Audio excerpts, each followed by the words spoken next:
샬롬, 반갑습니다. 월요일 아침입니다.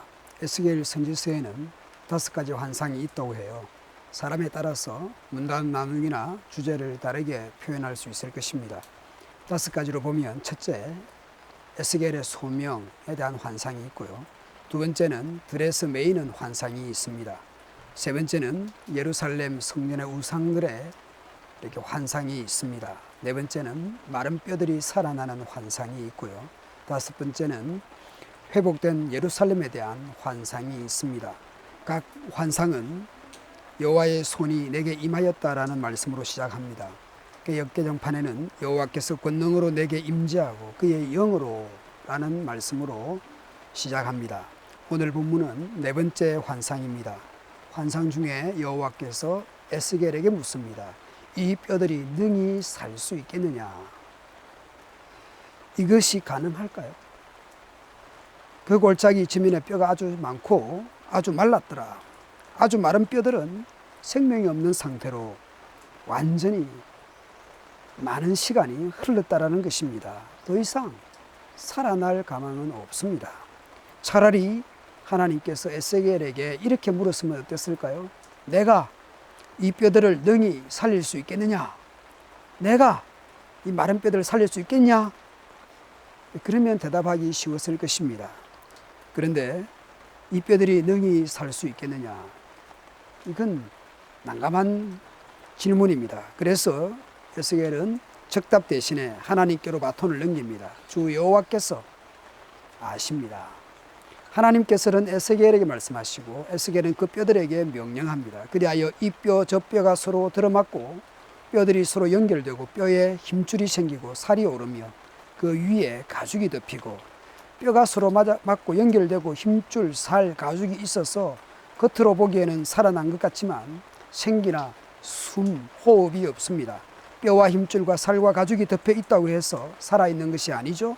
생기, 숨, 호흡이 있어야 합니다. 후에는 생기가 들어가고 결과적으로는 다 일어나서 서는데 극히 큰 군대가 되었습니다. 하나님께서 이런 환상을 보여주시는 이유가 무엇입니까?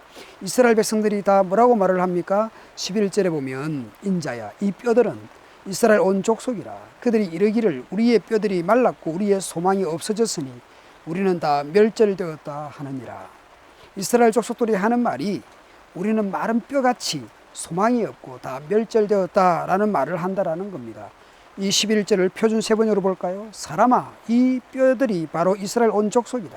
그들이 말하기를 우리의 뼈가 말랐고 우리가 희망도 사라졌으니 우리는 망했다. 말랐고 희망은 사라졌고 망했다라는 겁니다. 마른 뼈 스스로는 희망이 없고 망한 것이죠. 그러나 하나님께서 개입하신다면 달라질 것입니다. 마른 뼈들이 살아날 희망이 없습니다. 그러나 하나님께서 개입하신다면 결과는 달라질 수 있습니다. 이스라엘이 마치 하나님 없는 사람들처럼 하나님 개입이 없을 것이라는 확신 아닌 확신으로 말을 하고 있습니다. 자기 확신은 강한데 현실은 볼 수 있는데 하나님을 믿는 믿음이 없는 것처럼 보입니다. 바벨론은 강하고 우리는 망했고 더는 뭐 할 것도 없는데 끝난 거지. 현실을 직시하니 희망이 없어 보입니다. 현실로만 보자면 그렇습니다. 그러나 하나님이 개입하신다면 달라질 수 있습니다. 이스라엘은 바벨론에 의해서 죽었어. 바벨론이라는 무덤에 갇힌 것처럼 생각했습니다. 그러나 하나님 말씀은 분명합니다. 12절부터 14절에 보면 내가 나의 백성들아 무덤을 열고 나오게 하고 살아나게 하고 고국 땅에 인도할 것이다 라고 말씀합니다. 인생 어느 누구도 스스로 무덤 속에서 살아나올 수 없습니다. 그러나 하나님께서는 마치 죽어서 무덤에 갇혀있는 시체처럼 생각하는 이스라엘을 내 백성이라고 부르시고 그들을 무덤에서 꺼내서 살려서 고국으로 돌아가게 할 것이라고 말씀합니다. 우리는 신약에서 죽은 지 사흘이나 된 나사로를 불러내시는 예수님을 우리는 알고 있기 때문에 우리는 이 말씀이 가능하다라는 것을 알고 있습니다. 이스라엘에 있어서 하나님만이 희망입니다. 하나님이 해답이시고 하나님이 생명이십니다. 스스로 절망할 수밖에 없고 희망 없음으로 낙심할 수밖에 없습니다. 마치 죽은 자처럼 잊혀진 사람들처럼 스스로 그렇게 생각할지 몰라도 하나님은 다르게 생각하십니다. 내가 절망을 희망으로 바꾸어 놓겠다. 죽음에서 생명으로 바꾸어 놓겠다. 바벨론에서 예루살렘으로 인도하겠다. 너희는 나만 믿으라 라는 것입니다. 나는 너희의 하나님이고 너희는 나의 백성이야.